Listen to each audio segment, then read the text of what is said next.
Entry 1. I work at a zoo. It's not the type of zoo you're thinking of right now, though. I don't have the pleasure of working alongside tigers and bears and all that. My job is a little more unnatural. I run a semi-autonomous holding facility in the middle of the Mojave Desert.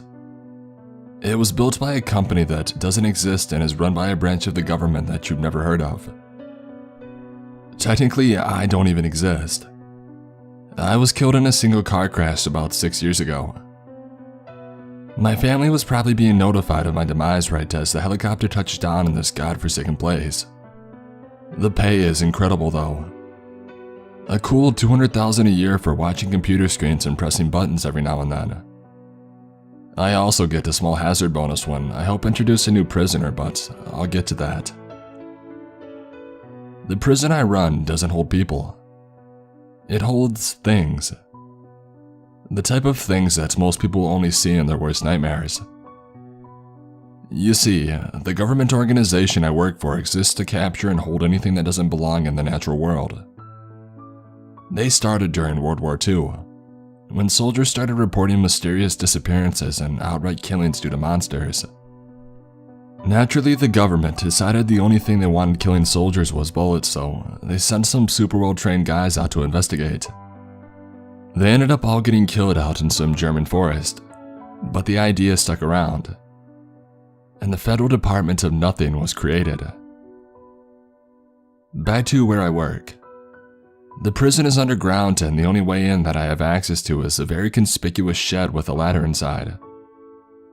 Once I'm inside, there's a full biometric smorgasbord of locks to get through that takes around 10 minutes. Not that anybody would be able to get down there anyways with all the landmines outside. It's actually pretty cozy in there. There's a nice set of living quarters, a huge kitchen that gets restocked by a drone every 2 months, and even a rec room with stuff like pinball machines and video games. I guess they don't want the one person with control of all these abominations getting bored. There are 1,024 cells that are all about 25 feet tall, with security varying from a glass door to a stupidly thick titanium vault door. The prisoners tend to occupy the ones in the middle of the range, but at least I'm prepared. I have to check on them pretty often, just to make sure there aren't any structural issues or giant demon horses running around. I technically have a level of personal protection that I'm supposed to bring with me, but I normally don't, if only because it takes a while to put on. They're organized into 4 corridors, numbered by the level of caution required by me when entering. Number 1 has creatures that are pretty much harmless. They might bite or scratch, but they aren't objectively dangerous. Number 2 has creatures that are kind of dangerous. They could kill me if I let them, but I could probably fight any of them off pretty easily. I still bring a pistol just in case. Number 3 is where it starts to get bad. These guys could kill me in a fair fight. That's why I put on a bunch of ballistic armor and get a nice big gun out when I go in there. Number 4 is the worst. The creatures in there could kill me either before I could react or without me being able to do anything about it. I don't even bother with the guns and armor in there because it wouldn't make much of a difference anyway, and they're super heavy. The monsters are actually kind of fun to talk about. There's a lot of them, so they can't all get a mention, but the ones I will talk about are real doozies anyways. They normally arrive in an unmanned cargo helicopter, and I have to open the cargo hatch in the roof of Corridor 1. Instead of building 4 doors above ground, I guess they decided it would be just easier for me to forklift everything around. From there, the documents attached to the mess of steel and cement tell me what it is and where it goes. I usually just grab the forklift and put them in the closest open slot in their corridor. The transfer process is fairly simple. The cage plugs into the cell like a power socket and it secures itself with electromagnets. I wish there was some big dramatic lever on the back that would open the door and release the beast, but it's just an inconspicuous little button. The door opens and the creature is then forced into the cage somehow. Not really sure how it happens, I've never seen the inside of one. Then I reset the doors, unplug the cage, and I send it back up to the helicopter. I get an extra $50,000 every time I do this. But the only real risk is if I screw something up, or decide I want to get up close and personal with the Wendigo. Oh right, the prisoners. Most of the scary ones are in Block 4 because they're not scary for nothing. I think the worst thing that we got here is the Skinwalker. A bunch of high school kids got slaughtered at some camp, slasher style, a couple years ago. I just call him Skinny since it's shorter and it's actually pretty appropriate. It just looks like a normal old man most of the time, but occasionally when I check on it, it's something straight from hell. Imagine a creature that looks like a wolf, but there's just something off. Like the way its snout is constantly shifting in space like a projection, or the unnatural hue of its eyes. It just looks horrifying and words really don't do it justice. It could easily rip me to shreds, but the scariest part is that it can talk. It talks to me through the camera in its cell. It likes to talk about my wife. Not that I've told it anything about her, or anything at all for that matter. Any form of contact between me and a creature is strictly forbidden. There are some good old-fashioned monsters here though. There's a werewolf that's actually the same one from that German forest that started this. It kept roaming around but got hit by some random artillery and couldn't fight back when the next guys came. They kept it in a big pit over there, but when this place got built, it was the one to pop the champagne. An absolutely massive beast to be sure, but it's a lot less scary with all that metal in front of it. I am concerned about the claw marks though. They're starting to leave real impressions in the walls. Some of the level 1 guys are actually quite interesting. There used to be a squonk, which is basically a little creature kind of like a gopher that's covered in warts and rough skin. It's completely harmless, but it cries a lot and it's really sad in general. One day when I checked on it, there was just a puddle where it had been sitting. I looked them up and it actually turns out that he probably cried himself to death and dissolved into the puddle. It sucks, but at least it's less work for me. There's also a hoop snake. It probably wouldn't be here if it weren't for the fact that it had killed 4 people at a trailer park in New Mexico, since it's really just a snake. It looks like a rattlesnake, but it grabs its tail in its mouth and rolls like a hula hoop really fast. Apparently the venom is a lot worse too. Like die before you call 911 worse. Well, that's it for now. I need to get sleep because I'm taking a delivery tomorrow. They don't tell me what's in the cage until I have it, so here's hoping that it's a scary one. Entry 2. This is bad. The monster I took yesterday was another skinwalker. It went in the cell fine, but today it's not there anymore. I don't know what happened. Maybe it tricked me somehow and I don't remember. I've contacted my supervisor and he said a containment team will be there in 2 days. I'm locked down in the living quarters. The living quarters are tough to get into during a lockdown, but it is by no means impossible. Especially if the roaring that I hear getting louder means that the werewolf had managed to gouge a hole in his cell. I told my supervisor about the claw marks, but he just said not to worry about it. Well, I'm worrying. I don't know what animal the new skinwalker is, but it was much younger than Skinny. I don't think it could figure out how to open the cells. But there is a control room at the back of each block that has some exposed wiring, and stuff that I've been told supplies electricity to the electromagnets. I guess all that's left to do is wait, and see if anything comes through the door before the containment team shows up. Entry 3. I woke up and I saw a lion sitting in my doorway last night. It had a huge mane and had his lips pulled back in one of the most terrifying snarls that I had ever seen. It didn't look right though. The fur looked flat and monotonous. The snarl looked kind of smudged, like its skin got rotated slightly on its face and the eyes were not feline. They were human eyes, staring at me with all the contempt and hatred of somebody who has every intention to kill you. I looked at my pistol on the table next to me, but it was too fast. It was on me before I could even think to reach for it. With impossible speed for a beast of that size, it seized my arm in its massive jaws and leveled its eyes 4 inches from mine. I knew then that it wasn't going to kill me. It was too smart to hesitate. It looked directly into my eyes for an eternity before releasing my arm, and leaving with the same impossible speed that it had surprised me with before. It was a warning. It was telling me to stay in here, not to do anything to compromise its safety. Well, it's a little late for that because the team is getting here today. I know it can't take the whole team, but it can take a lot of them. If it managed to release any of the other monsters, the team wouldn't stand a chance.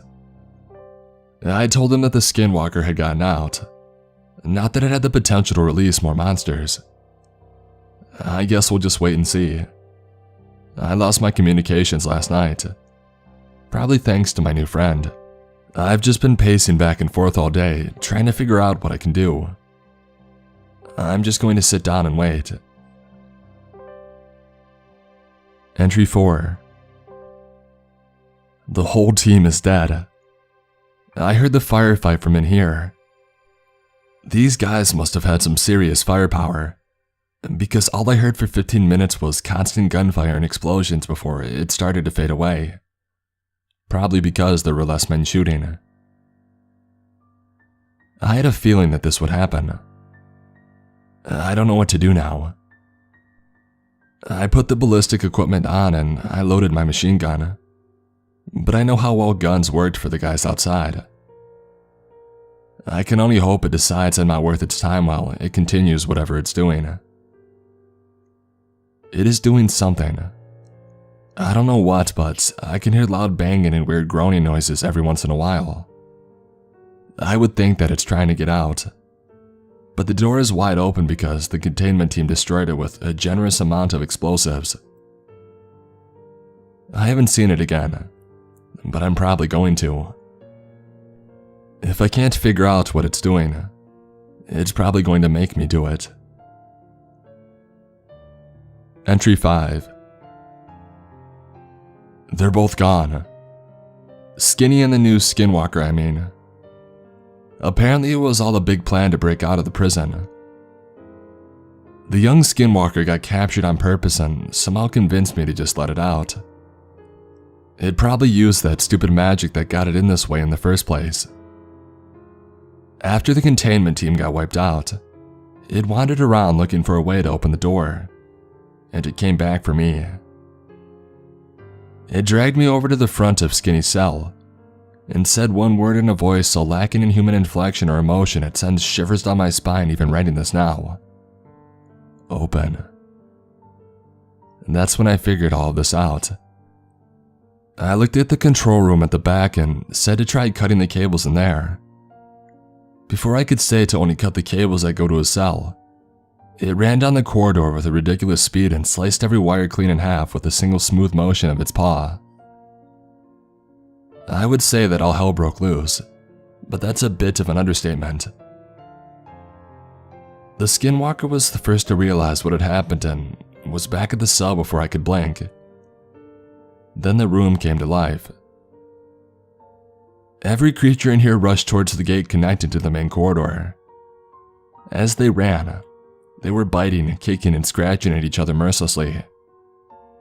By the time the mass of death and fury neared the gate, several of them were bleeding to death or already dead on the ground. The only two left to reach the gates were the werewolf and the chupacabra. Chupacabras aren't really what people think they are.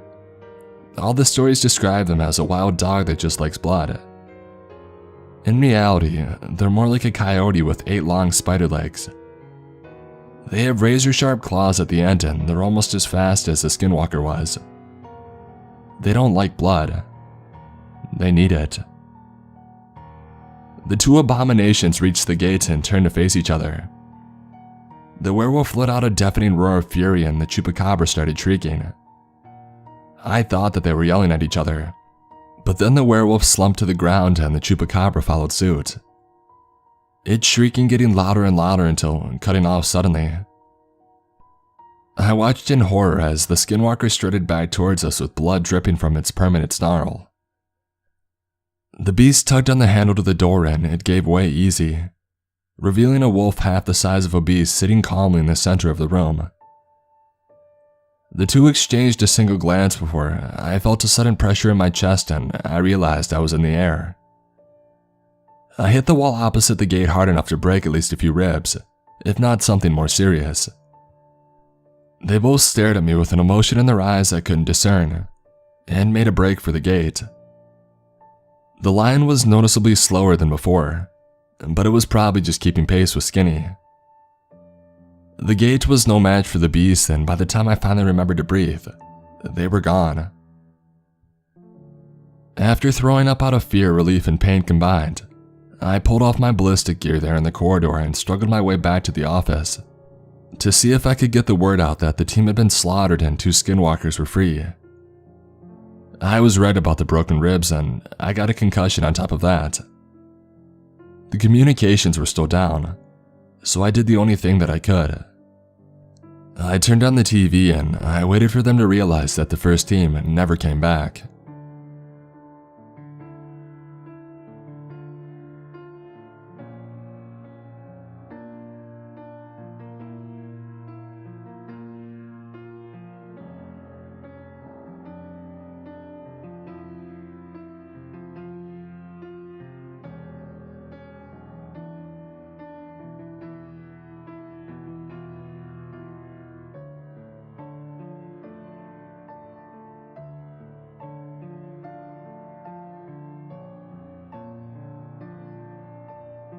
I had just moved into a new apartment, a cheap old building tucked away in a quiet part of the city. The rent was incredibly low, and I didn't mind the old walls or the creaking floors. It seemed like the kind of place where nothing ever happened, just a spot for someone like me to stay while figuring things out. But the strange things started almost immediately. At first, it was just small oddities. The lights flickered, and I'd hear the faint sound of doors creaking open by themselves. At first, I brushed it off. The building was old, and old buildings made strange sounds. But then it started happening more often, always when I was alone. The taps. Quiet at first, just a single tap on the wall. Then, the next night, it was more insistent, a rhythmic tapping echoing through the apartment. I told myself it was the pipes. It had to be. I had no other explanation. But one night, it woke me up. It was 3 a.m., and the sound was louder, more pronounced. Tap, tap, tap. It came from inside the walls, echoing around me. I tried to ignore it, but I couldn't shake the feeling that something was in the room with me, waiting. Eventually, I got up and checked the apartment. Nothing. Empty. But the sound continued, faint, like it was coming from beneath the floorboards. The next day, I found myself dreading the evening. The taps had stopped, but the silence felt heavier somehow. The apartment seemed to be pressing in on me, and the thought of the empty closet made my skin crawl. I couldn't explain why, but it felt like something was hidden there, something that didn't belong. Still, I tried to ignore it. There were no ghosts, no spirits, just an old building with creaky walls. At least, that's what I told myself. But one night, the taps came again. Only this time, they weren't coming from the walls. They were coming from the closet. My heart started to race. I knew there was nothing in the closet, just my clothes, the old boxes from my move. But as I stood there in front of it, the sound continued, like something was trying to get out. I couldn't help myself. I opened the door. At first, there was nothing out of the ordinary, just clothes. But then I saw it. A small wooden box tucked away at the back, partially hidden behind a pile of old jackets. I had never seen it before.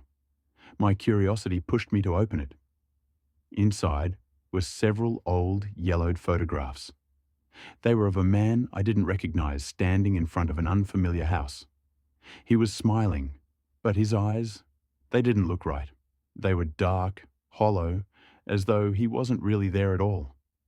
I felt an overwhelming chill sweep through me, and the air in the room seemed to thicken, heavier, as though something was watching me. The photographs were unsettling. I quickly shoved the box back into the corner, but I couldn't stop thinking about it. Who was this man? Why did I feel like I knew him? The tapping stopped for a while after that. Days passed without incident, but the unease lingered. I couldn't get rid of the feeling that something was just behind me, waiting for me to turn around. One evening, I decided to speak to the landlord, just to put my mind at ease. I asked him if there had ever been anything strange about the building, any strange occurrences or odd tenants. He gave me a strange look, as if he knew something I didn't. "Nothing you need to worry about," he said, but his voice trembled slightly. He started to walk away, but then he stopped and turned back to me. "Just make sure you keep that closet locked, okay?" His tone was serious, and something about it made the hairs on the back of my neck stand up. I didn't think much of it at the time. I told myself I was just being paranoid. But that night, everything changed. The tapping started again, but this time it was different. It wasn't soft or subtle. It was fast, frantic, like someone was desperate to be heard. The sound came from the closet, and it wouldn't stop. My heart was pounding in my chest as I stood frozen in the doorway, staring at the closet. I knew I had to open it, but I didn't want to. I had to. When I opened the door, the box was there again. But this time, something was different. The photographs were gone. In their place was a single note, hastily written in jagged handwriting. "You're not alone. He's always been here." I felt the blood drain from my face. My head was spinning. The man in the photographs, I had no idea who he was, but now I felt a deep, bone-chilling certainty that I knew him. Somehow, in some way, he had always been there. That night, the tapping became deafening. It wasn't just the closet now. It was coming from every direction, from the walls, from the floor, from inside my head. I ran out of the apartment, heart racing, but the moment I stepped into the hallway, I heard it, the scraping sound. Something was scraping against the doorframe, slow, deliberate, like nails on wood. It was right outside my apartment. I couldn't see it, but I felt it. Whatever was making that sound was right there, just out of sight. I stood there, paralyzed, my back pressed against the door, listening to the scraping, waiting for it to stop. But it didn't. It just continued, slowly moving toward me, until the sound was so close that I could feel the vibrations in my chest. And then it stopped, dead silent. I didn't sleep that night. I couldn't. The air was thick with dread, and every time I closed my eyes, I saw the man's face, his hollow eyes, his twisted smile. It wasn't until morning that I dared to open the door again, but when I did, there was nothing. No sign of anything out of the ordinary, just the usual empty hallway. But now I knew something was in the building, something that had always been there. And every time I closed my eyes, I could hear the faint tapping, like a distant whispering, reminding me that it was still waiting. It hasn't stopped. Every night I hear it getting closer. And sometimes, just as I begin to fall asleep, I see him, standing in the doorway, smiling that same twisted smile. I don't know what he wants, but I know one thing for sure. He's not going to stop until he gets it. Russian researchers in the late 1940s kept 5 people awake for 15 days using an experimental gas-based stimulant. They were kept in a sealed environment to carefully monitor their oxygen intake so the gas didn't kill them, since it was toxic in high concentrations. This was before closed-circuit cameras, so they had only microphones and 5-inch thick glass porthole-sized windows into the chamber to monitor them. The chamber was stocked with books, cots to sleep on but no bedding, running water and toilet, and enough dried food to last all 5 for over a month. The test subjects were political prisoners deemed enemies of the state during World War II.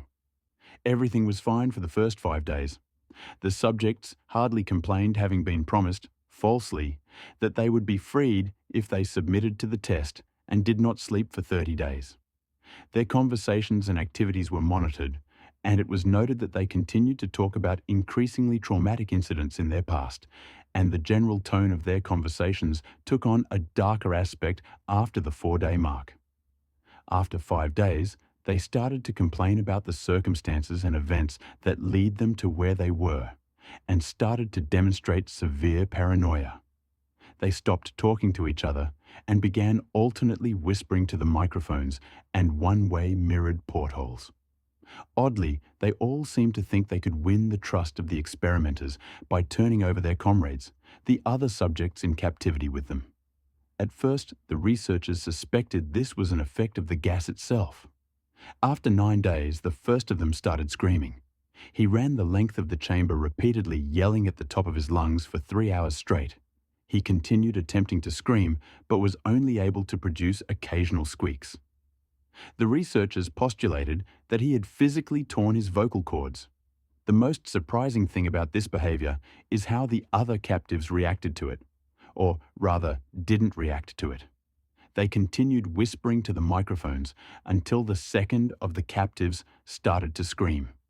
The two non-screaming captives took the books apart, smeared page after page with their own feces, and pasted them calmly over the glass portholes. The screaming promptly stopped. So did the whispering to the microphones. After 3 more days passed, the researchers checked the microphones hourly to make sure they were working, since they thought it impossible that no sound could be coming with 5 people inside.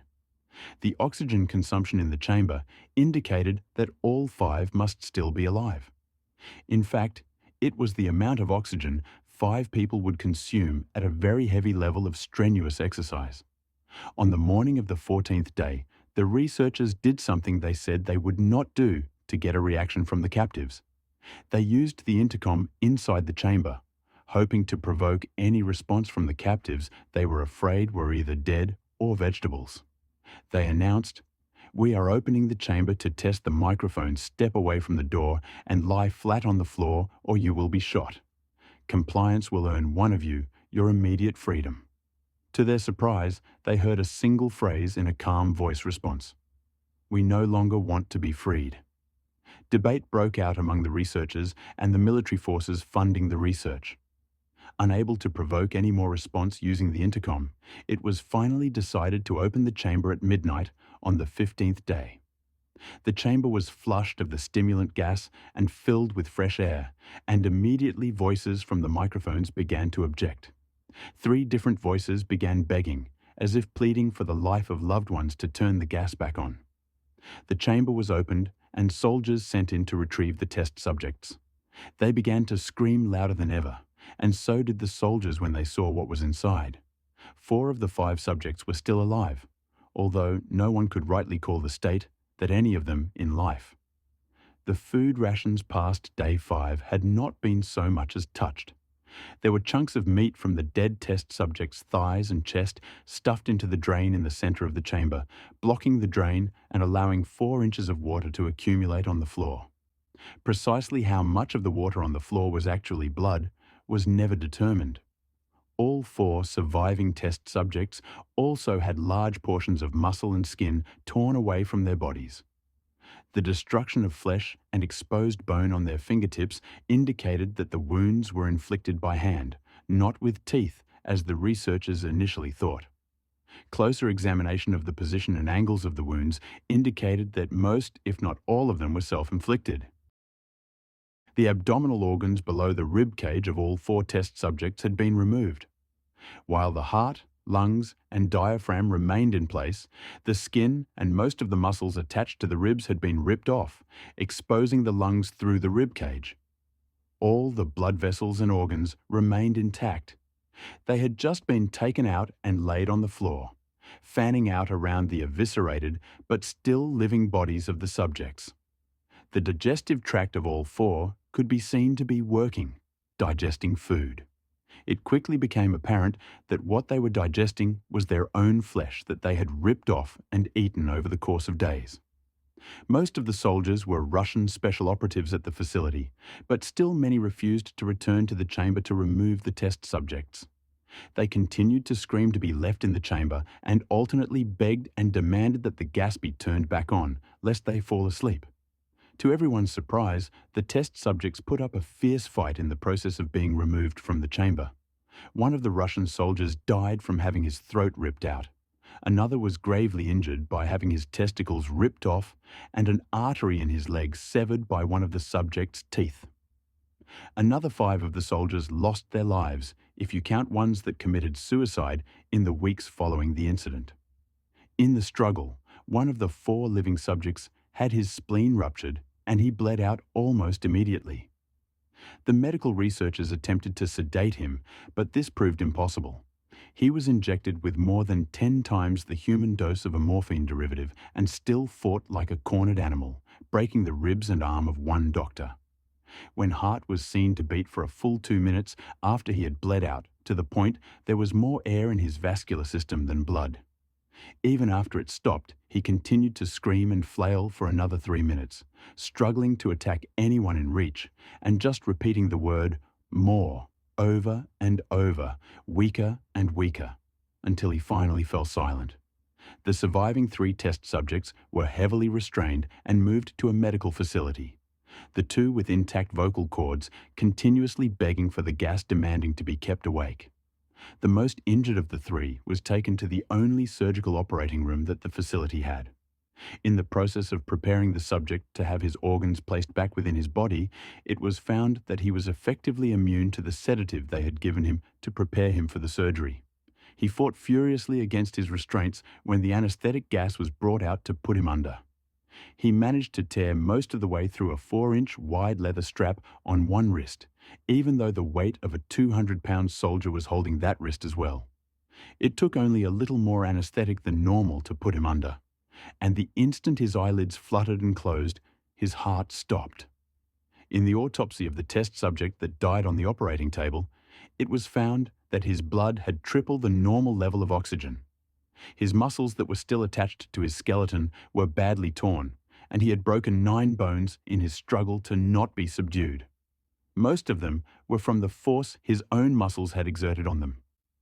The second survivor had been the first of the group of 5 to start screaming. His vocal cords destroyed, he was unable to beg or object to surgery, and he only reacted by shaking his head violently in disapproval when the anesthetic gas was brought near him. He shook his head yes when someone suggested, reluctantly, they try the surgery without anesthetic, and did not react for the entire 6-hour procedure of replacing his abdominal organs and attempting to cover them with what remained of his skin. The surgeon presiding stated repeatedly that it should be medically possible for the patient to still be alive. One terrified nurse assisting the surgery stated that she had seen the patient's mouth curl into a smile several times whenever his eyes met hers.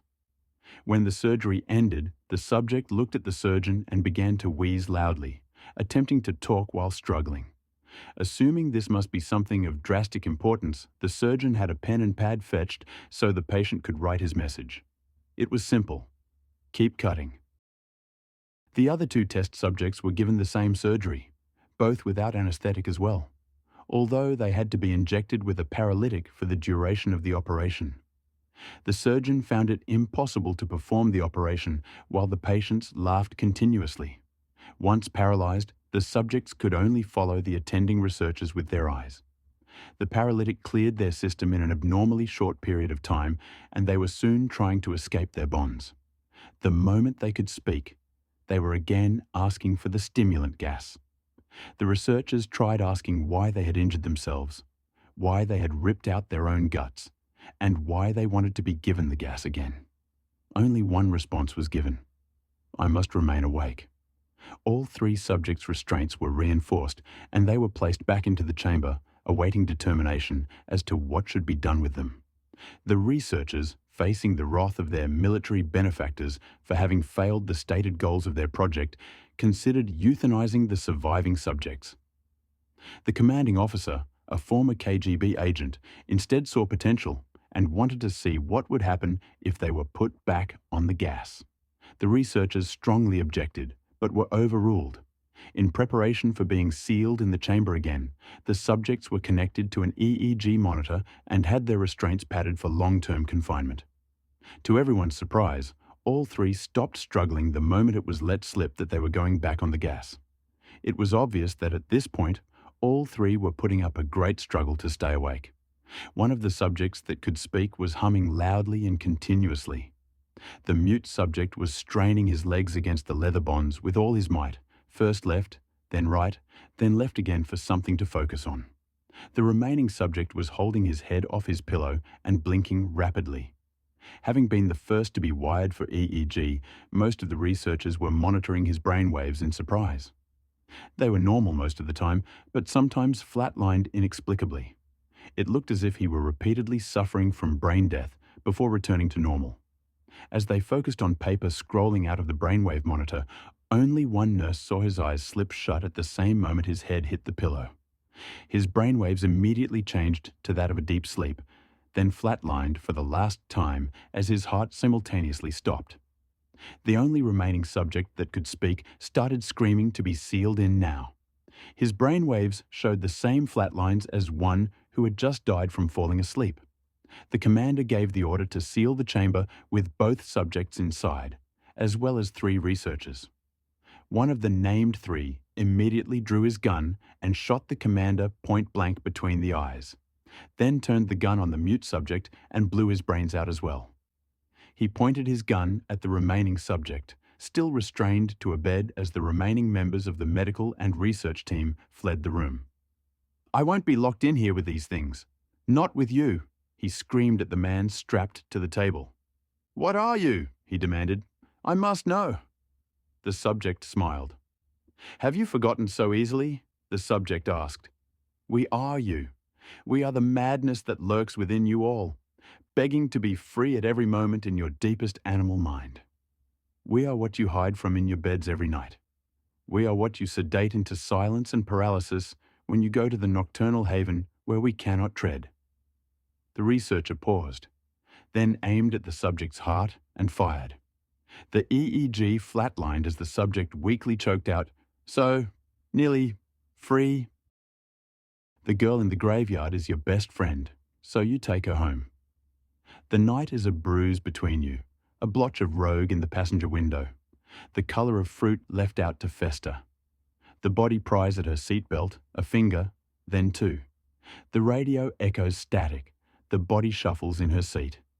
You study the face, the similar slice of jaw, the nose humped from where a baseball had hit her at 12, just slightly off centre. The skin like a rain-licked plastic bag, the stink of musk and sulphur. You want to look away, but you cannot. She's so beautiful, even like this.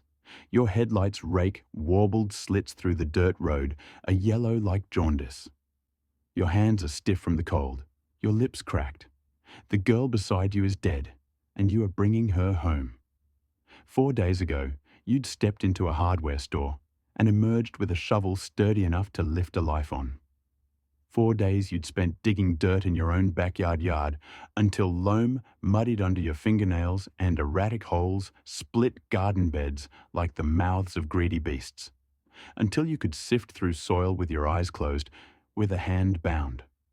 4 nights you had laid in your bed, staring at the pockmarked ceiling, wondering what it felt like to burn alive. Now, the shovel beats dull against the skin of your trunk, your hands gripping the steering wheel like a throat you're trying to silence. The body turns, dawn bleaching the salmon grey of her skin. The left eye slips from its socket and she pushes it back in with the heel of her hand. She smiles, head lolling like a marionette's. "Sorry, baby." Her voice comes out strained. "I wasn't expecting company. I'm sure you understand." In a sickle of citrus moonlight, Adeline Marcus smiles up at you with shell-pale gums. Adeline Marcus died on the 31st of October and was buried a week later, the date on her gravestone a month shy of her 18th birthday. In the court, the boys would claim it was an accident, that they didn't know she was inside. For better or worse, you believe them. The fingers striking out matchboxes, the beer cans constellating the sidewalk, a prank gone too far, the wrong place, the wrong time. It doesn't have to be on purpose. She didn't have to be home. The coroner ruled it suffocation, but all you can imagine is flame like a stiff palm striking over and over. Adeline had crawled from the mouth of the home on her hands and knees. She was dead by the time she reached the pavement, her Sunday dress singed up to her knees, the dress you knew well enough. Either way, The boys were left with 25 to life, and the Marcuses were left with a dead daughter, a ring of ash like chalk on the pavement. You were left with a misplaced guilt like hunger, a guilt like an Ouroboros, choking on the tail, swallowing the head, eating yourself alive and being unable to stop even as it consumes you. Because this wasn't the sort of thing that happened to good people. You watch water curl down your shower drain, carrying with it mortuary makeup, kaleidoscopic insects and jasmine bubbles. Strings of dirt stretched out like sinew. The body's head rests on her knees, vertebrae needling through her back like a line of molars. The electric lights wash her green, dark veins rooted under brittle skin. She turns her face to the showerhead and picks at the powdery sediment under her fingernails. The shower floor is a mess of grit, and you think of a child scooping up the sand. You turn the heat up until it scalds and scrub mildew from the base of the shower door. You think, if you can only get everything clean, everything will be all right. She turns her head and looks at you through eyes obscured by glass paneling. She says, "It's not as bad as all that. I don't even think I felt a thing." But she says it through lips the color of spoiled plums, so the sentiment doesn't ring true. You lift threadbare towels from the bottoms of your linen closet. You walk 3 times around your block and return to a corpse sat on your sofa like she has nowhere better to be. There are ants in your sugar bowl. You try to remove them, lift their crystal knotted bodies on the prong of a fork, but they slip between the gaps and you are left with a mess bigger than when you started. Tea-brown sludge bleeding from thoraxes and the stink of vinegar. There's a dead girl on your sofa, but let's focus on the ants in your sugar bowl. The way they thread through cysts of white like veins on a leaf, like the capillaries that run through the skin of your face. You make tea anyway. You add too much milk and sit cross-legged in front of the body. She stares at you. You stare back. The two of you drink, and ribbons of watery milk pour clean out her trachea, the gaping hole in her chest, but she doesn't stop drinking until you do. "You're not looking at me," she says. "Not really." "Yes, I am." You twist your hands in the shag carpet. "Aren't I now?" "No," she says. "You're not." You leave your teacup on the floor, saucer and iris of yellow, and go upstairs. You take 2 cigarettes from the carton squashed on your father's desk and then think better of it, press down with your heel until tobacco dissipates into the tawny carpet. You change your bedsheets twice, eggshell white, no, grey with peonies. You make a second cup of tea. When you get back to the room, the body is still there. You are looking at her. You are not looking at her. "Do I disgust you?" she says. "No." She shakes her head, dark hair plastered to her shoulders like reeds. "No more than I always did." "You need to sleep," you say. "Baby?" She tilts her head to one side. "Sleeping is all I've ever done." The last time you saw Adeline Marcus alive was in the back of a stranger's car, parked on a stranger's street with the taste of a stranger's tequila fresh between your lips. You were never too built for parties, so the outcome was a pair of girls who looked like they were playing dress-up. Blousy dresses with sleeves like a nun's. Thrift store necklaces noosing your necks. Shoplifted lipstick which she hid beneath her mattress, more wax than pigment. But in the citrus peel of streetlights, in the low trill of distant music, the two of you looked beautiful.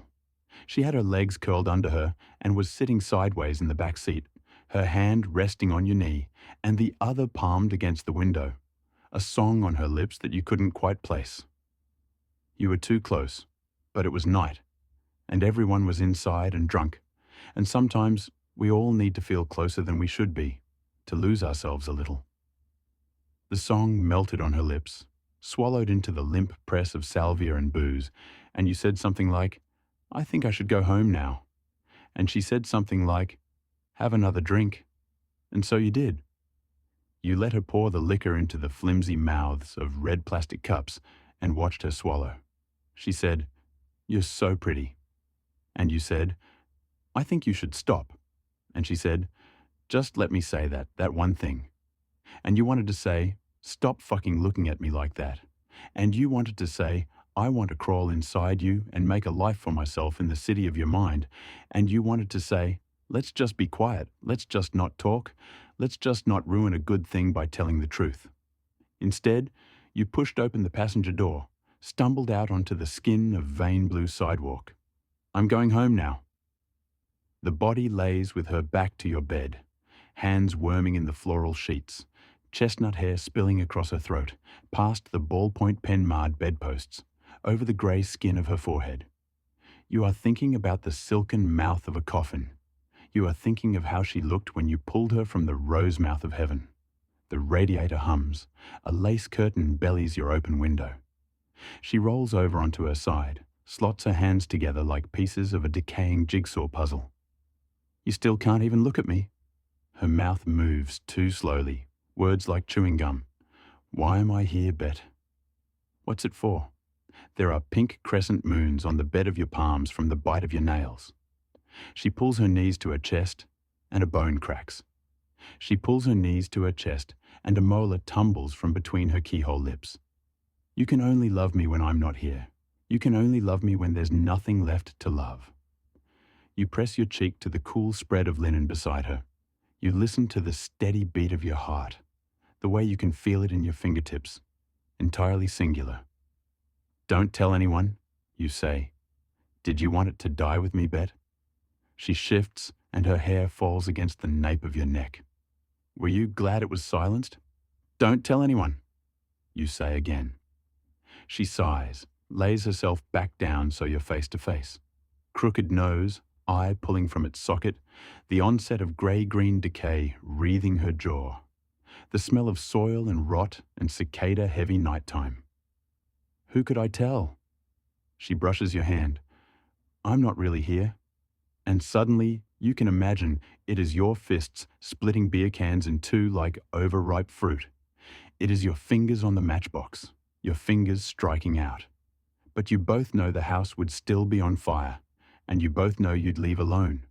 You take her hand. You put your face in the crook of her neck and beg forgiveness from a ghost. The girl in the graveyard is your best friend, so you take her home. The night is a bruise between you, a blotch of rogue in the passenger window, the colour of fruit left out to fester. The body pries at her seatbelt, a finger, then two. The radio echoes static. The body shuffles in her seat. You study the face, the similar slice of jaw, the nose humped from where a baseball had hit her at 12, just slightly off centre. The skin like a rain-licked plastic bag. The stink of musk and sulphur. You want to look away, but you cannot.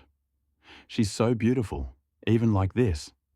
Your headlights rake warbled slits through the dirt road, a yellow like jaundice. Your hands are stiff from the cold, your lips cracked. The girl beside you is dead, and you are bringing her home. 4 days ago, you'd stepped into a hardware store and emerged with a shovel sturdy enough to lift a life on. 4 days you'd spent digging dirt in your own backyard yard until loam muddied under your fingernails and erratic holes split garden beds like the mouths of greedy beasts. Until you could sift through soil with your eyes closed, with a hand bound. 4 nights you had laid in your bed, staring at the pockmarked ceiling, wondering what it felt like to burn alive. Now, the shovel beats dull against the skin of your trunk, your hands gripping the steering wheel like a throat you're trying to silence. The body turns, dawn bleaching the salmon grey of her skin. The left eye slips from its socket, and she pushes it back in with the heel of her hand. She smiles, head lolling like a marionette's. Sorry, baby. Her voice comes out strained. I wasn't expecting company. I'm sure you understand. In a sickle of citrus moonlight, Adeline Marcus smiles up at you with shell-pale gums. Adeline Marcus died on the 31st of October and was buried a week later, the date on her gravestone a month shy of her 18th birthday. In the court, the boys would claim it was an accident, that they didn't know she was inside. For better or worse, you believe them. The fingers striking out matchboxes, the beer cans constellating the sidewalk. A prank gone too far, the wrong place, the wrong time. It doesn't have to be on purpose. She didn't have to be home. The coroner ruled it suffocation. But all you can imagine is flame like a stiff palm striking over and over. Adeline had crawled from the mouth of the home on her hands and knees. She was dead by the time she reached the pavement, her Sunday dress singed up to her knees. The dress you knew well enough. Either way, the boys were left with 25 to life, and the Marcuses were left with a dead daughter, a ring of ash like chalk on the pavement. You were left with a misplaced guilt, like hunger, a guilt like an Ouroboros, choking on the tail, swallowing the head, eating yourself alive and being unable to stop, even as it consumes you. Because this wasn't the sort of thing that happened to good people. You watch water curl down your shower drain, carrying with it mortuary makeup, kaleidoscopic insects and jasmine bubbles. Strings of dirt stretched out like sinew. The body's head rests on her knees, vertebrae needling through her back like a line of molars. The electric lights wash her green, dark veins rooted under brittle skin. She turns her face to the showerhead and picks at the powdery sediment under her fingernails. The shower floor is a mess of grit, and you think of a child scooping up the sand. You turn the heat up until it scalds and scrub mildew from the base of the shower door. You think, if you can only get everything clean, everything will be all right. She turns her head and looks at you through eyes obscured by glass paneling. She says, "It's not as bad as all that. I don't even think I felt a thing." But she says it through lips the color of spoiled plums, so the sentiment doesn't ring true. You lift threadbare towels from the bottoms of your linen closet. You walk 3 times around your block and return to a corpse sat on your sofa like she has nowhere better to be. There are ants in your sugar bowl. You try to remove them, lift their crystal-knotted bodies on the prong of a fork, but they slip between the gaps and you are left with a mess bigger than when you started. Tea-brown sludge bleeding from thoraxes and the stink of vinegar. There's a dead girl on your sofa, but let's focus on the ants in your sugar bowl. The way they thread through cysts of white like veins on a leaf, like the capillaries that run through the skin of your face. You make tea anyway. You add too much milk and sit cross-legged in front of the body. She stares at you. You stare back. The two of you drink, and ribbons of watery milk pour clean out her trachea, the gaping hole in her chest. But she doesn't stop drinking until you do. "You're not looking at me," she says. "Not really." "Yes, I am." You twist your hands in the shag carpet. "Aren't I now?" "No," she says. "You're not." You leave your teacup on the floor, saucer and iris of yellow, and go upstairs. You take 2 cigarettes from the carton squashed on your father's desk and then think better of it. Press down with your heel until tobacco dissipates into the tawny carpet. You change your bedsheets twice.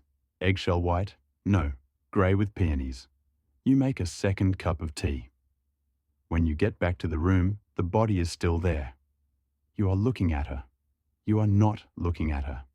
"Do I disgust you?" she says. "No." She shakes her head, dark hair plastered to her shoulders like reeds. "No more than I always did." "You need to sleep," you say. "Baby," she tilts her head to one side, "sleeping is all I've ever done."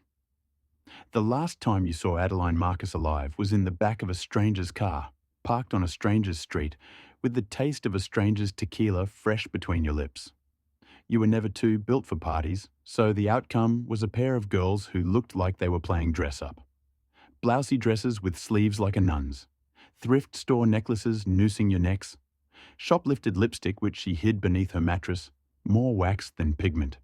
But in the citrus peel of street lights, in the low trill of distant music, the two of you looked beautiful. She had her legs curled under her and was sitting sideways in the back seat, her hand resting on your knee and the other palmed against the window, a song on her lips that you couldn't quite place. You were too close, but it was night, and everyone was inside and drunk. And sometimes we all need to feel closer than we should be, to lose ourselves a little. The song melted on her lips, swallowed into the limp press of salvia and booze, and you said something like, "I think I should go home now." And she said something like, "Have another drink." And so you did. You let her pour the liquor into the flimsy mouths of red plastic cups and watched her swallow. She said, "You're so pretty." And you said, "I think you should stop." And she said, "Just let me say that one thing."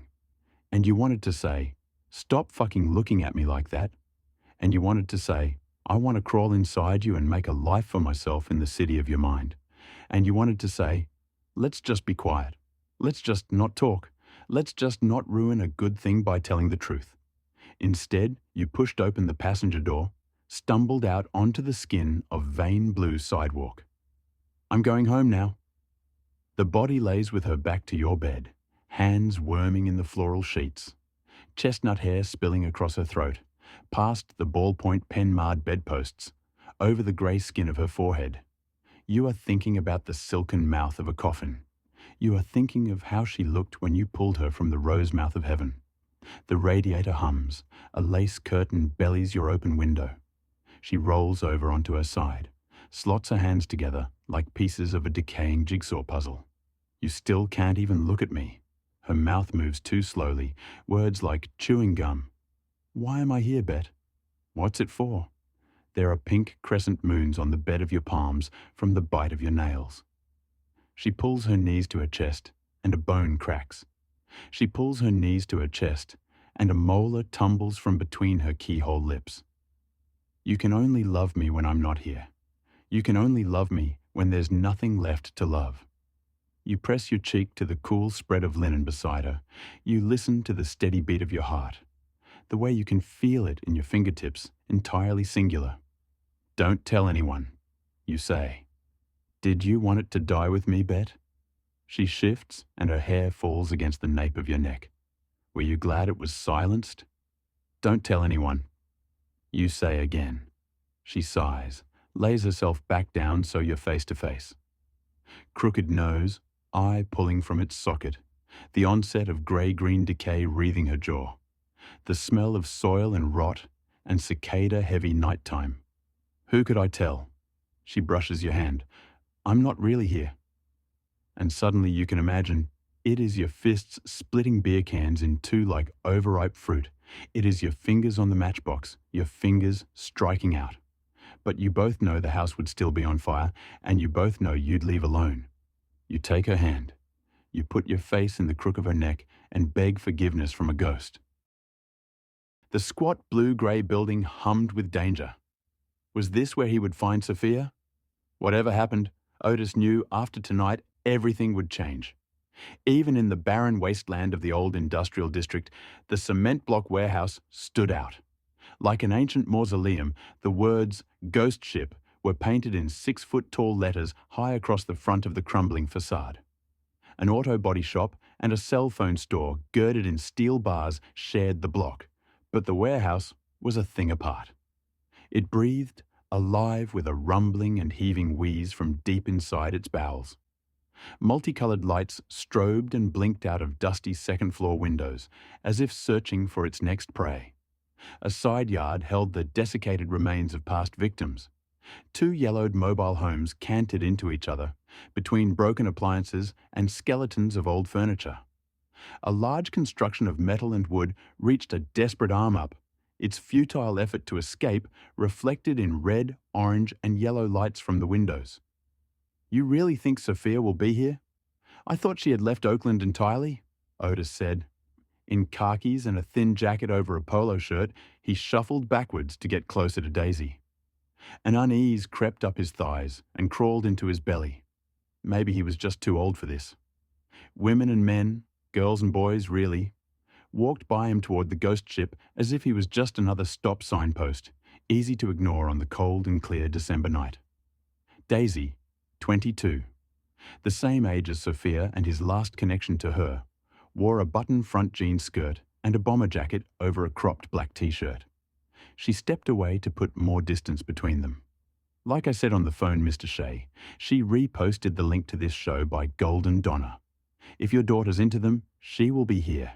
The ghost ship shows are insane. You can call me Otis, Daisy. He stared at the grey building as it swallowed people one by one.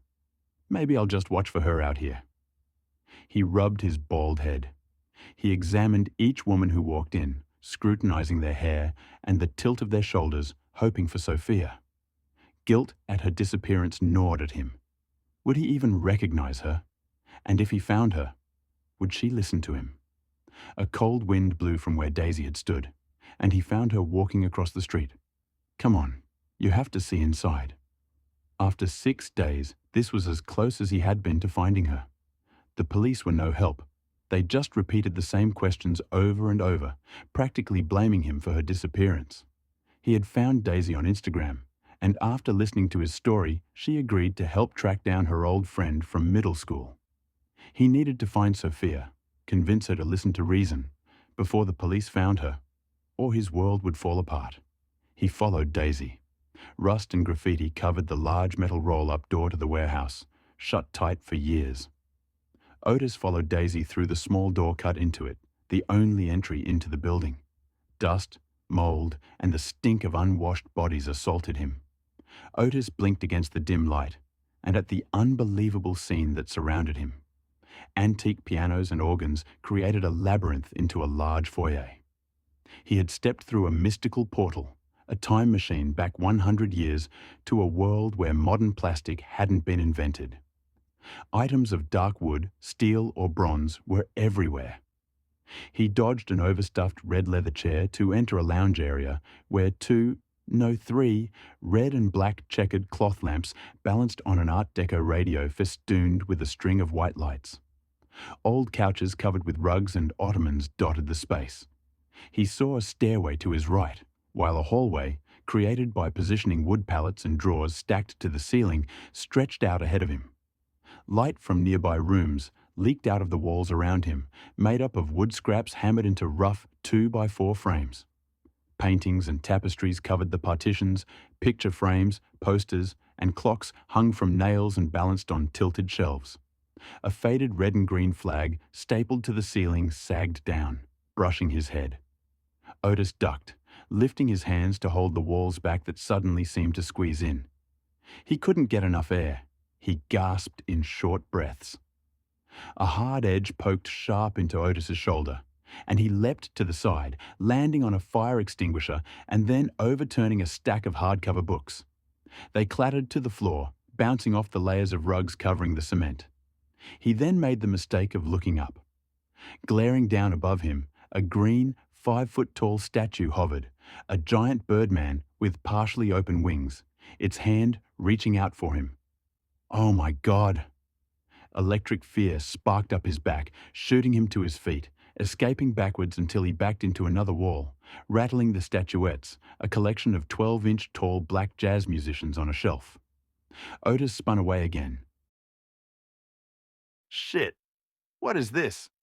That's a statue of Garuda, Daisy said, pointing to the green god above her. Hindu god of flight. There's so much junk. It's art. Daisy waved both hands. Isn't it amazing? All made and collected by the artists in this collective. Is this place legal?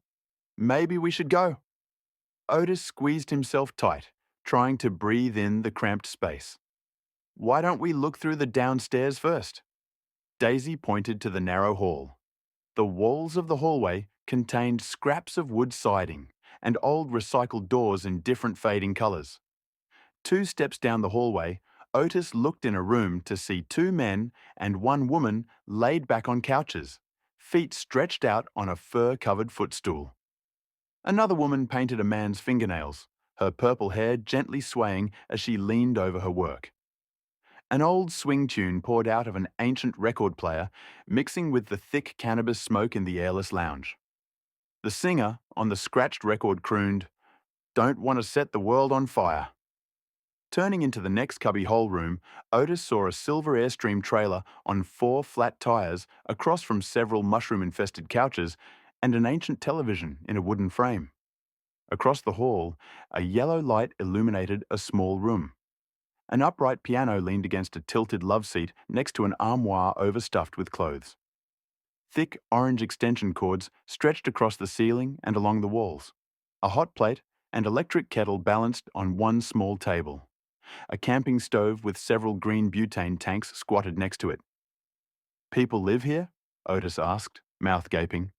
I thought you said it was an artist's studio and a theatre. Yes, and a place to live, Daisy said. Where else can an artist find a roof over her head? Rents are impossible. People are desperate. Do you know another place like this? Not everyone has first months, last months, security deposit, credit score. Daisy counted on purple manicured fingers' rental requirements. These people living here play music, write stories, they create art exhibits, anything to create beauty. Daisy shrugged. Just because they live on the creative edge, they shouldn't get to eat, have a place to lay their head? Daisy turned to sit on the bright green velvet love seat, rubbing the soft material under her hand as her eyes caressed the collection of pre-war movie posters high on the wall. Wouldn't you want to live here? She pointed. Bette Davis, Ingrid Bergman, oh, Clark Gable. Ah, I would thrive here. She threw her head back. It's safe, like a warm, cozy nest. How could someone live here? It's all trash and dirt and so many people. Otis sneered. A sleeve of a faded jean jacket reached out to Otis from the Art Deco wardrobe. Its specific color and worn cuff flared his memory like a struck match. Sophia hadn't wanted to stay, but he offered a glass of wine, a slice of the pizza he had ordered in. That night was special. They shared stories, and he knew she felt it too, their connection. They had been so close, her bright, joyful laugh. Once she passed out, he had carefully removed her jean jacket, the soft cloth still warm from her body. Then he moved on to the rest of her clothes. He lifted up his sleeves to his nose. Did it smell like her? Her skin? Her hair? He fought his memory, trying to remember what she smelled like. I was at a frat party at Cal last weekend. Daisy interrupted his thoughts. This place is way nicer than that cesspool. Less chance of getting drugged and raped too. Daisy stood, folded her arms, then popped her hip out. We should go. Otis pushed the sleeve back into the closet, but instead of staying put, the jacket fell out. A hand-drawn zigzag pattern of black lines covered the back panel of the jacket in an artistic swirl. A design he recognized. This is Sophia's jacket, Otis cried out. He pulled open the door of the armoire as if Sophia herself was in it, pulling out dresses and jeans, underwear and bras, leggings and sweaters, tossing them all onto the Persian carpeted floor. What are you doing? A voice screamed behind him.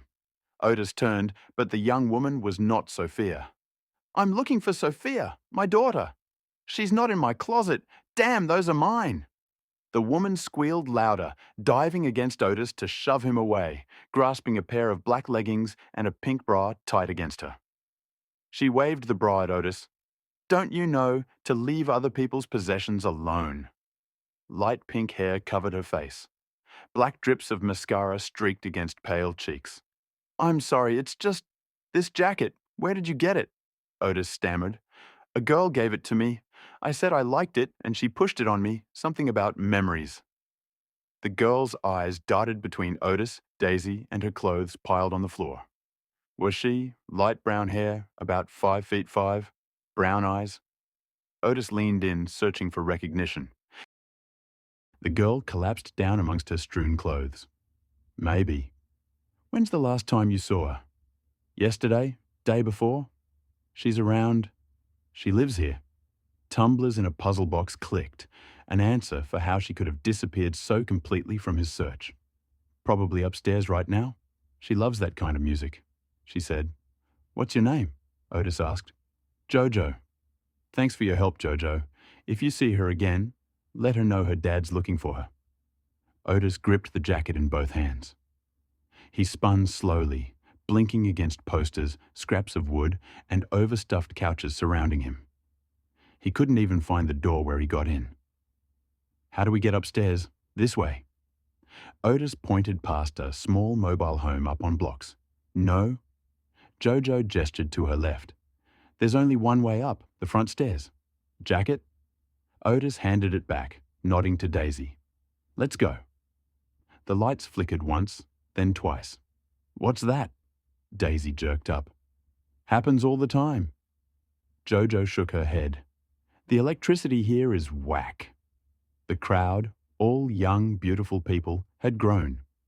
One by one, they flowed in through the small door, filling the front lounge, spinning, pointing, and laughing at the art stapled, nailed or glued to every square inch. A queue formed to get up the stairs. The switchback, handmade steps, pieced together from wood scraps and packing pallets, shook so much Otis held up the line, waiting for them to clear before he felt safe walking up. Otis came up through a hole cut in the second floor. He peered through a doorway into another small apartment at the top of the stairs. A bright pink and green comforter, smiling dolls, and a pink stuffed cat sat on the lower level of a short bunk bed. "Kids live here," Otis pointed. Daisy shook her head. "I hope they ain't here now." They passed a tall stack of old box radios lined up along the wall before turning into the theatre space and a crush of humanity. 100 people or more danced and swirled in the multicolored lights, shaking the floor in the damp heat. The room stretched out to take up most of the top floor of the warehouse. At the far end, a nasal-voiced man wailed into a microphone over another smashing on a drum kit behind two women playing guitars. Tall black speakers pumped out the raucous music among antique chairs, pianos, and jukeboxes collected alongside the stage. Wooden sculptures floated above in the metal rafters, their swaying movements following the dancers below. Otis couldn't see anything, couldn't tell one person from another in the dim lighting and swirling dust. He circled the room, dodging the dancers before coming back to Daisy. "There's too many people," he shouted above the music. "I don't know if I could find her even if she was here. I'll come back in daylight." An impossible vision materialized out of the haze. A woman with brown hair buzzed on one side, and a profile that had been etched in his dreams. "Sophia!" Otis shouted. She turned, her face bright with joy and energy toward them. "Daisy? Why—" And then her eyes caught his, and her face dropped into shock. "Otis Johnson?" she mouthed. "God, no. How are you here?" Otis's throat closed until he could not speak. The words he had thought about, had practiced for days, all flew away. Guilt from his actions clawed at him. He needed to explain himself. It was all just a misunderstanding. "We found your daughter," Daisy clapped, beaming with joy. "Sophia?" Otis reached out and grabbed her arms, pulling her in as he shouted, "It's over. You need to go back home and tell the truth, not those made-up lies you told the police." Anger blazed inside him. Her words had ruined his life. He had made a mistake, but should he have to pay for it forever? She needed to listen to him, or else. Sophia shook her head. "No, that date was the worst night of my life." Her jaw clenched. You... An odor touched the edge of his consciousness, but he tried to push past the noise, the bright lights, and now this smell assaulting his senses. What was Sophia trying to say? Otis twisted his head to put his ear near her mouth. A movement across the room caught his attention. A man pointed, shouting words he couldn't hear over the thunder from the speakers. Sophia spoke again. Otis felt her hot breath on his cheek. "You fucking raped me. You drugged me and raped me, then threatened my life. You're a monster." "What?" Otis said. Then it all flooded in. What he had been trying to block out. Fire. The music turned to distorted squeals as the musicians dove into the crowd still holding their guitars. The drummer fell into his kit. The cymbals crashed while he still held his drumsticks up, waving them as magic wands to stop the smoke. The wall behind the now empty bandstand flickered orange, while black smoke curled up the wall, thick arms shooting into the rafters before its fingers began stretching back down. "No!" She twisted free and tried to leave, but the crowd running to escape held her in place. A boom echoed in the room, and the back wall fell in, a huge bellows forcing hot air and flames toward them. "We have to go!" Daisy ducked against the heat. All around them, people screamed toward the staircase. Dancers, who moments ago swirled in the music, rushed to the exit, clogging the narrow opening. The black fingers of smoke curled down and around to grip each person as if in a fist, clogging their airways, blocking their vision, and throwing them into confusion. The life-giving air became the enemy, hot and black. One breath hurt, 2 breaths knocked you to your knees. 3 breaths killed. Otis squeezed Daisy and Sophia close, against the screams and shouts of the running madness. A man swung a fist, clipping Otis across his eyebrow. A thunderous crash banged below them. "The stairs collapsed!" a voice shouted. Shoved back again, they were suddenly against a cement wall, bodies pressing them hard. The cold wall acted as an anvil, while the crowd hammered against them over and over again. Through his shirt covering his face, the smoke burned his eyes, burned his lungs. They were stuck. Would he die here? The reality of the danger came to him as visions from the floor below, so much wood, furniture, and paintings filling every inch. A giant box of tinder. Seconds more, and it will erupt into a roaring inferno. The cold wall gave him an idea. Blind from the smoke, he could only feel along the concrete until his fingers reached the hard glass of the industrial windows.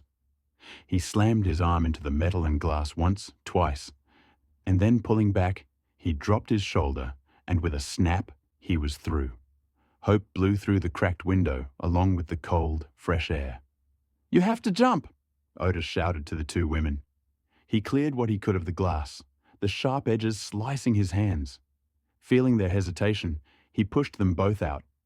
Otis invoked the god Garuda as the 2 women leapt away from the fire, disappearing into the billowing smoke.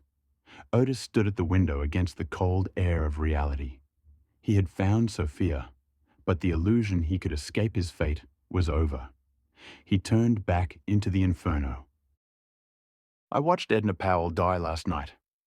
I sat at her bedside and held her thin hand as her breathing slowed.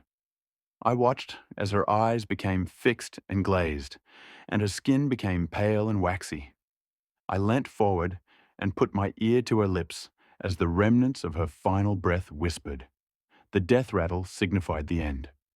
I let go of her cool hand and put my stethoscope against her chest to listen for a heartbeat that I knew was not there. A life had been lived. I stood up and took one last view of the scene before me. Taking a deep breath to ground myself, I stepped out from behind the privacy curtain and dimmed the light as I made my way to the duty station across the passage. Dr. Bobat answered after 4 rings. "Yes?" he said sleepily. "Sorry to wake you, Dr. Bobat. It's Sister Turner from Ward 3B. I'm afraid Mrs. Powell has just passed away." "Edna Powell? Really?" he asked, sounding surprised. "I really thought she would hang on for a few more days." "So did I said. "I noticed she was struggling when I checked on her half an hour or so ago, so I increased her oxygen flow and sat with her." "Ah, bless you, Christine. She was fortunate to have you with her. They certainly don't make nurses like you anymore." I smiled at his compliment. "Shall I notify the family? Please? And could you draw up the death certificate? I'll sign it in the morning during rounds." "Will do, Doctor." I disconnected the call and fetched Mrs. Powell's file from the pigeonhole marked Bed 12, just as Avril returned from the tea lounge. "What's up?" she asked. I told her about Mrs. Powell's demise. "How sad. Such a sweet old lady. I really thought she would have been with us a few more days." She passed me a notice of death form from the top drawer. It wasn't unusual for people to die on our shift. Ward 3B was where they sent patients who had exceeded all their options. Many of these were "do not resuscitate" patients for us to take care of and make comfortable in their final days. Edna Powell had been one such patient. End-stage bowel cancer. I picked up the handheld and dialed the next of kin listed on Edna Powell's file. Her daughter sobbed quietly as I reassured her that her mother had not been alone and had passed away peacefully. "Thank you, Sister Christine. You have no idea how comforting it is for me to hear that you were with her in her final moments." She opted not to come to the hospital, preferring to remember her mother as she had been in life. "I understand. Many families make that choice," I said gently. I explained that somebody would be in contact with her in the morning, with a list of funeral homes and details for collection of the death certificate. I reiterated how sorry I was for her loss. "You really are incredible, you know," Avril said as I hung up. "What do you mean?" I said, picking up the form. "Just the way you are with people. I don't think I'll ever get used to telling people their family member just died. You just do it so calmly and flawlessly. 20 years on the job, I sighed and wrote 11 hours 23 next to time of death. Avril notified the mortuary as I quickly completed the rest of the details on the form. When I was done, she went to check on the other patients in the ward, while I returned to Edna Powell's silent room to prepare her body for the afterlife. Her oxygen mask lay where I had placed it on her pillow so as to keep her final breaths unfettered. I disconnected the oxygen and her drip bag and removed her venous port from her hand. My hands looked almost red against her translucent blue skin, which was colder than it had been earlier. Dropping the mask, port, drip bag and tubing into the red incineration bin, I listened to the familiar jingling of the equipment falling onto the used medicine vials. I opened an antiseptic swab and began wiping her face and neck. I didn't wear gloves. I preferred it that way. I rolled her frail, cancer-ravaged body onto her side and untied her hospital gown.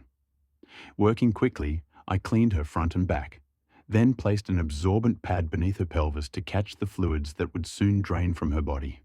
There was certainly no dignity in death. Finally, I positioned her thin arms close to her sides to make it easier for the undertakers when rigor mortis set in. Once Edna Powell's corpse was cleaned and positioned, I leaned over her face and peered into her lifeless eyes. "Goodbye, old lady." I closed her eyes with the palm of my hand. I was startled by Avril's voice from behind the curtain. "Need some help?" "All done," I said quickly, pulling the sheet over Edna Powell's face. The rest of the shift passed relatively uneventfully. The porters removed Edna Powell to the mortuary. Mrs. Johnson needed a sedative to help her sleep, and Mrs. Jamal needed additional pain meds, which I administered from the Schedule 7 cupboard, documenting it carefully in the register.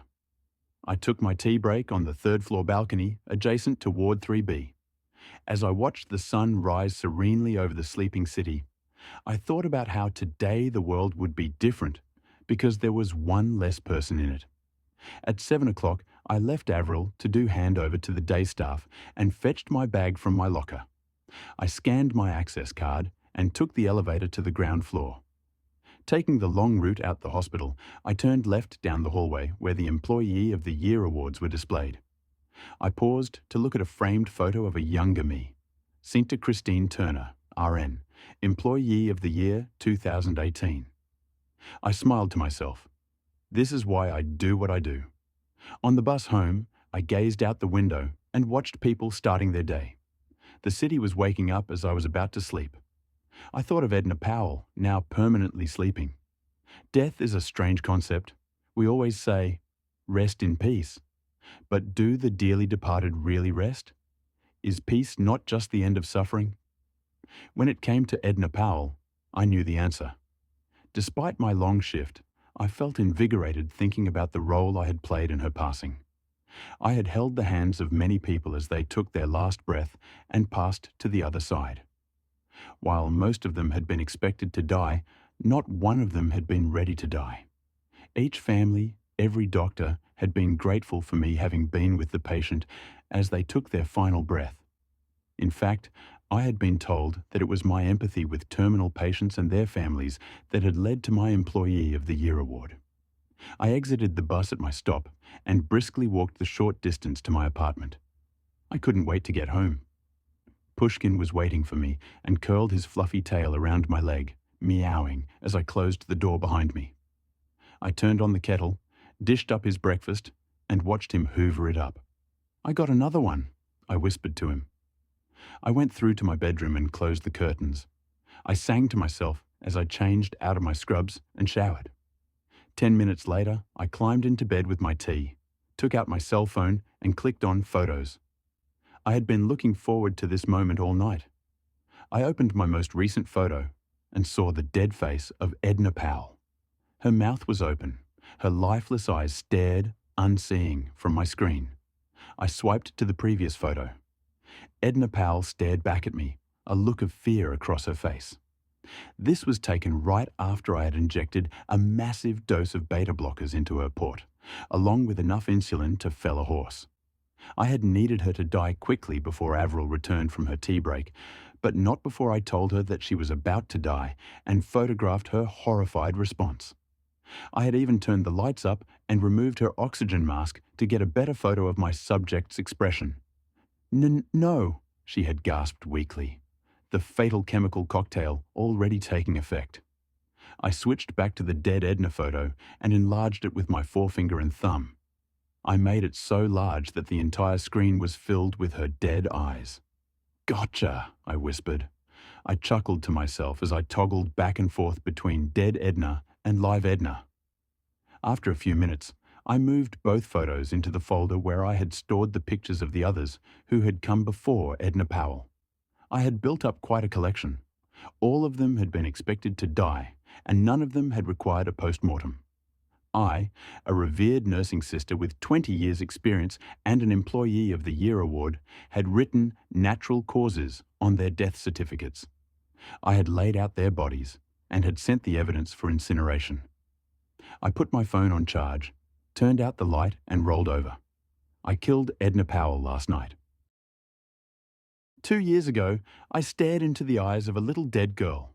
She was sprawled on some highway, deep in what used to be the Midwest, her dead, fermenting eyes staring past me, and up, into the sun-bleached sky. They didn't leave many bodies behind when they left. Didn't want to find skeletons when they came back, I assume. Her skin was dark and leathery. There was a hole growing in her cheek. Blue tendrils came twirling out of the rotted, bony mass with those little orange tips. I wished they were green. I missed the trees, the grass.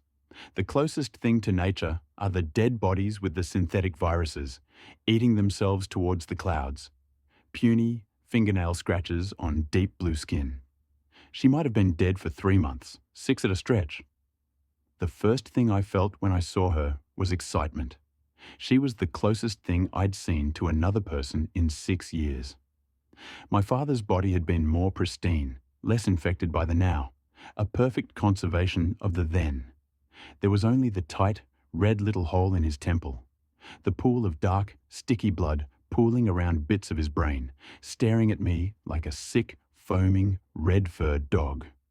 His eyes were stained red by blood, and they sat uncomfortably in their sockets, dislodged by the force of a bullet tearing it all up behind them.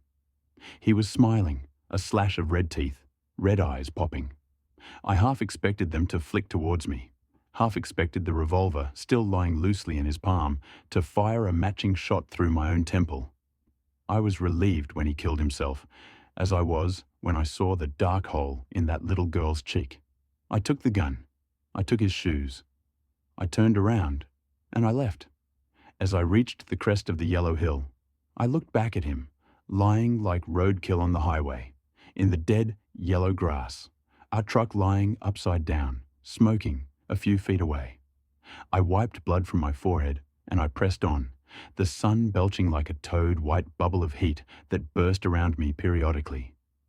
There was a similar gunshot in the little girl's calf that poked out from her purple nightgown. It was the nightgown that made me vomit. I heaved onto the tarmac.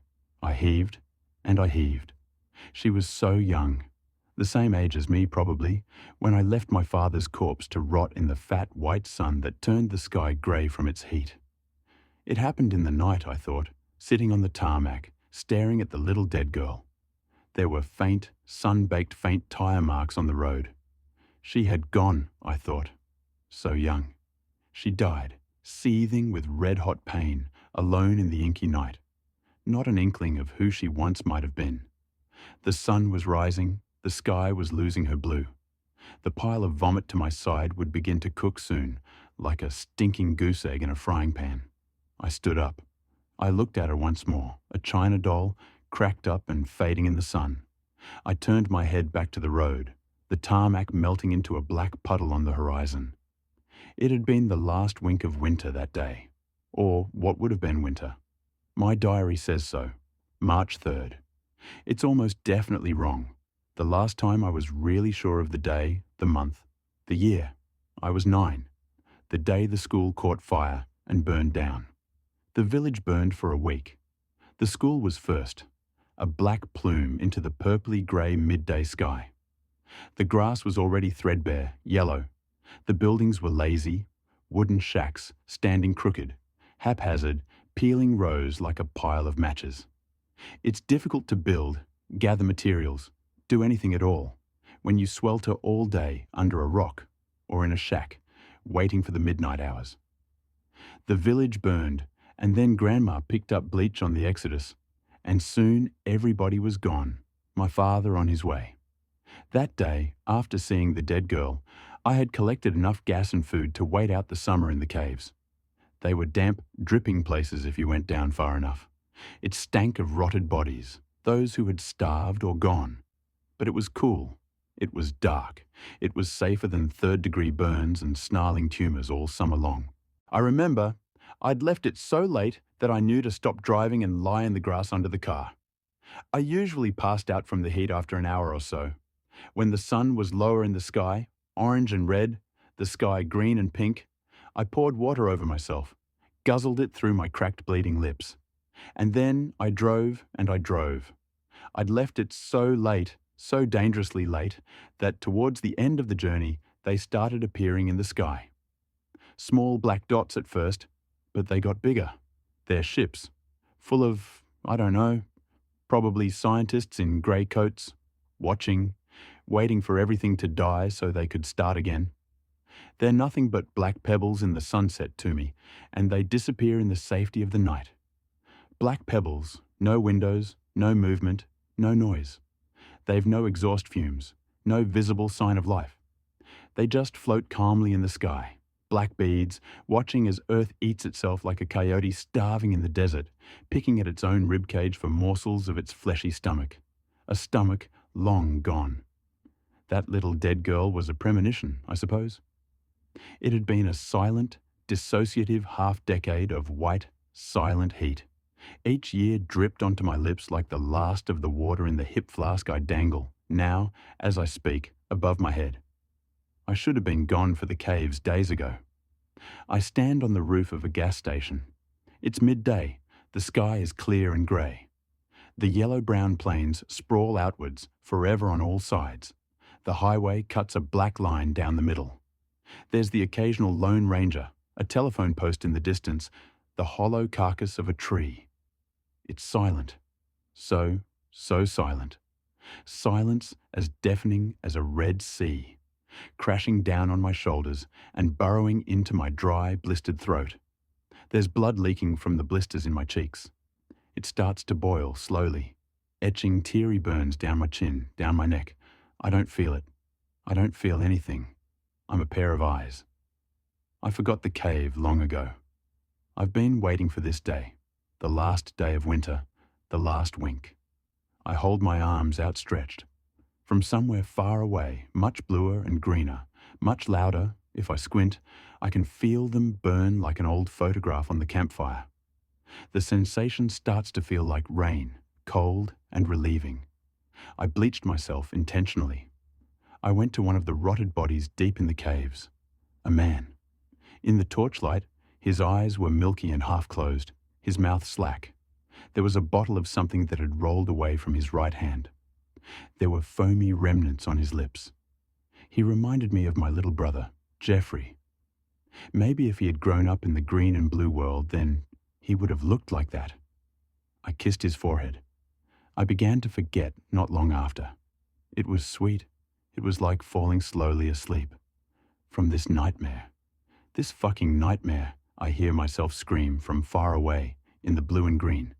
I start to turn away now, as my legs begin to give out on the roof of the gas station. I can feel nothing holding out his hand. The blistered now is a universe away. Just before I turn and walk down the hill, the rain pouring onto my neck, blurring my vision into a sweet, comfortable grey, expansive, eternal grey, I see that little dead girl lying on the highway, sprawled out on the scorched earth. I smile as I slip away. I smile at her red, unblinking eyes. My sister has always had a soft heart. Soft as sweetbread. She cried after the old woman, despite everything. Maybe because of everything. I remember holding her as she wept, both of us covered in soot, her fingers scalded from holding shut the oven door. After the tears, she was quiet. She trailed me through the awful house with its sweetbread walls and sugared windows. I found the clothes we'd arrived in, offered up her kirtle, and she donned it without a word. She showed no whisper of response when we found the treasure in the attic, only nodded vaguely when I asked her to help me fill up the few bags we could easily carry back through the woods. Maybe it would be enough. Enough to keep us safe from our stepmother's whims. I do not want to go back there. It was the first she'd spoken in hours. I hesitated outside the witch's cottage, looking back over my shoulder at her. I do not want to go back to them. I sighed. Nor do I. But where else can we go? She wrung her fingers together in front of her skirt, eyes downcast and her teeth digging into her lower lip. Eventually, though, she nodded. Fine, you're right. She looked back at the house. Wait 1 minute. There may be something left in the kitchen. The kitchen? I repeated in horror, but she only nodded. Yes. She did not think I paid attention, but I did. I know which of her potions might be useful. If nothing else, we can sell them when we get back. I nodded slowly and followed her back into the cottage, though I stopped in the open arch that led into the kitchen itself.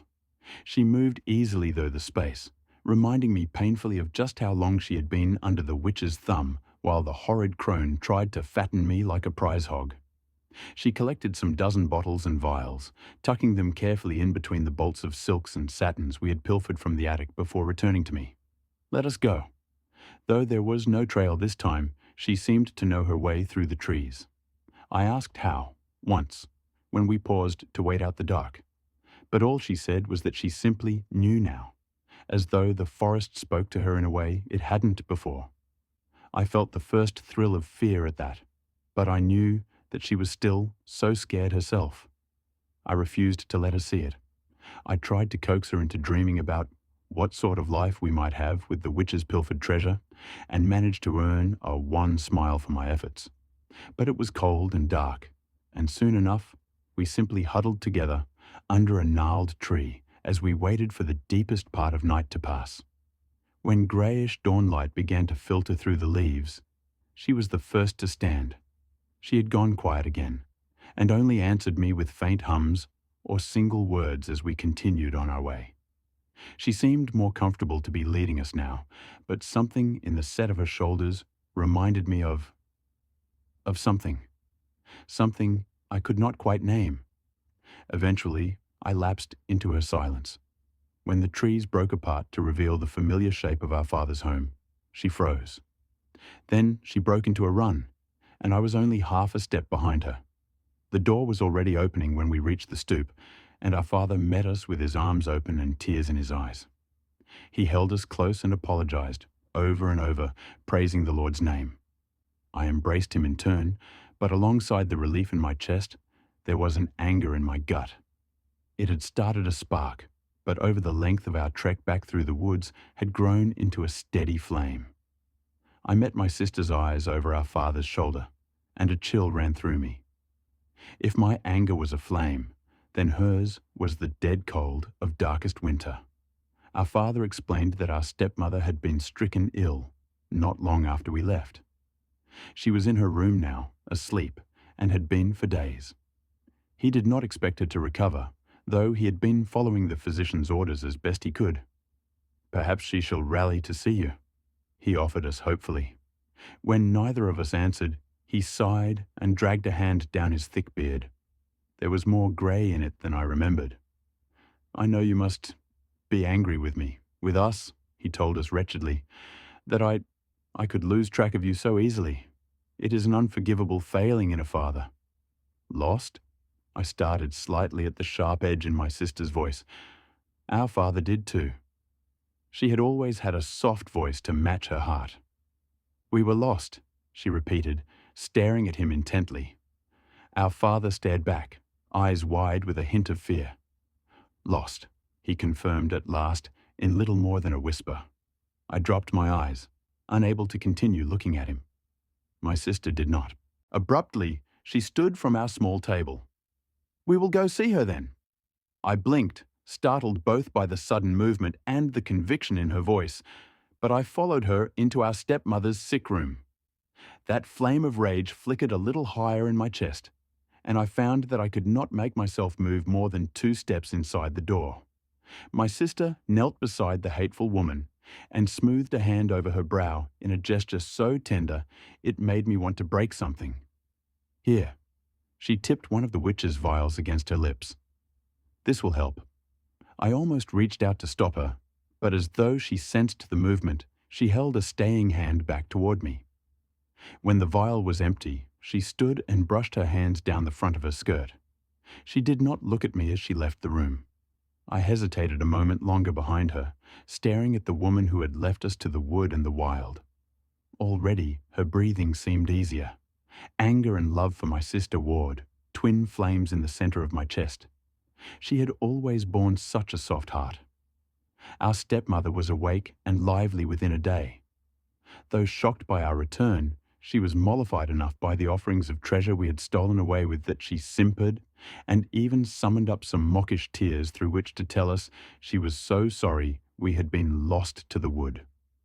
My rage burned hotter, and my sister grew colder. "We should celebrate your return," our stepmother exclaimed, a shawl wrapped around her shoulders, but no other sign of her illness remaining. "What do you wish for supper, my darlings? Sweetbread?" I jerked around to stare at my sister, eyes wide and mouth agape. She did not so much as glance at me, but I felt her hand take mine under the table. She smiled at our stepmother, and my throat went dry. "But you are still recovering, stepmother." "I feel quite well, all things considered." "I shall make it," she offered gently. I could have stopped her then, could have clutched her hand in mine and dragged us out. We could have taken the treasure and left. It had been foolish of me to think there was nowhere for us to go. We might go anywhere. Seeing our father again, hearing him refuse to admit what they had done, made me sure of that. But my sister looked at me, just for a moment, and the ice in her gaze froze me to my chair. She was not looking for permission, but I nodded shakily anyway. Our stepmother exclaimed what a good, kind girl she was as she moved into the kitchen. Soon enough, the cloying smell of the baking sweetbread hung thick in the air. It was all I could do not to gag. My sister served the plates while the bread was still steaming gently, even drizzling the last of our honey stores over our parents' portions. "We can always get more at the market now," she said, with a hollow little laugh. Our stepmother agreed happily, though our father hesitated a moment before doing so himself. He was watching my sister with a faint wariness as she took her seat beside me. "Go on then, let us eat." They did. We sat in silence. It took our stepmother first. A faint cough, a furrow in her brow. She looked up with confusion, which changed quickly to a horrified realization as she stared at my sister. "You—" Our father choked, red spattering his lips. I looked away, squeezing my sister's hand tight, where she had once more taken it beneath the table. We were desperate," he strangled out, reaching for her pleadingly. "I did not want to. She made me." My sister shook her head. "You let her." He collapsed forward onto the table, his breath a wheezing rattle that grew fainter with each passing moment. Our stepmother tried to lunge for us, but her legs gave out and she sprawled across the floor. A scarlet trail, like candied jam, trickled from the corner of her mouth. "You," she gasped again, glaring balefully up at my sister. "You, little witch." They both began to convulse. I buried my face in my sister's shoulder. I could feel her stroking my hair. Even without raising my head, I knew she did not look away until their last breaths had faded into silence. Then she simply stood, her hand still in mine. We were both silent as we gathered up our bags, still unpacked by the front door, and stepped out into the cool evening. "You are afraid." I swallowed. Yes." She smiled at me, squeezed my hand again, and all I felt was cold. "You do not need to be. I will protect you. My sister has always had a soft heart, soft as poisoned sweetbread. It was every family's nightmare. My wife and I had the day off work, and we had taken our son out for lunch and some family bonding time, But as we approached our home, something felt off. I had a growing sense of dread the closer we got. As our house came into view, I could see that the front door was wide open. Someone had broken into our home. I told my family to wait outside in case the intruder was still inside. They obliged, and I slowly and silently made my way through our house. As I stepped into the living room, I saw broken furniture. Nothing in its correct place, just utter chaos. Was this person looking for something? Did they have malicious intent? Why our home? Why us? Next, I walked to our kitchen. The fridge had been emptied. Dishes and food were thrown all over the room. What kind of person had broken into our home? A homeless person who just needed food? If so, why had they destroyed the living room? That's when I heard it. Footsteps in the bedroom. The intruder was still in our house. I took a brief moment to be grateful that I had asked my wife and son to wait outside. It was impossible to decipher this person's motives so far, but I was about to come face to face with the person that forcefully entered our home, and I would demand answers. I crept toward the bedroom slowly. I approached the door and focused on the sliver of light slipping through the crack. I could see faint shadows dancing in the light. I raised my hand, placed it against the door, and took a deep breath, readying myself for whatever may be on the other side. I pushed the door open and stepped through the threshold with authority. I couldn't believe my eyes. I actually rubbed my hands over them, thinking I was imagining things. There, in my son's bed, was a young girl with curly blonde hair. She stared at me with wide eyes. She must have been terrified. I must have been a few feet taller and at least 100 pounds heavier than her. I must have been a sight to see for that little girl.